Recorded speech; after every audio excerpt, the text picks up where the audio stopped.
থাকে, সকাল 8টা পর্যন্ত ফজরের নামাজে আসে না, দুপুরে ভাত খাওয়ান, সকালের নাস্তা জোর করে খাওয়ান, আপনি সেই পিতামাতা, ঠিক কিনা? আমি কার জন্য আমদানি কথা বলতেছি? এগুলো আমাদের সন্তান, একে বাইর থেকে আইছে নাকি জায়গা? আল্লাহ আমাদেরকে বোঝার তৌফিক দান করো। কি যুবকদের আইডল বানাইছেন আমার? আমি যুবকদের আইডল না, কি আমি নিজেই এখন পর্যন্ত ভালো মুসলমান হতে পারিনি, কি আইডল ফাইডল এগুলা? আল্লাহ আমাদেরকে বোঝার তৌফিক দেন। প্রিয় ভাই, আমরা কোরআন থেকে কিছু কথা শুনতে চাই। রাজি আছেন আপনারা?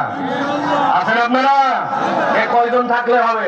বেশি লোক ধরো মুরব্বীরা বাড়ি চলে যান, মুরব্বা আপনাদের ওয়াজ হবে না বাবা, আগের বক্তব্য ওয়াজ করে শেষ করে ফেলছে আপনাদের। আমার যা কথাবার্তা হবে এই তরুণ যুবকদের জন্য ইনশাআল্লাহ। দেখেন কেইসা ধোলায় আজকে হয় ইনশাআল্লাহ। আচ্ছা তো তোমরা ভাইরা, এরা মসজিদে যায় দাওয়াত দিয়ে আসছে 3 বছর ঘুরে ঘুরে।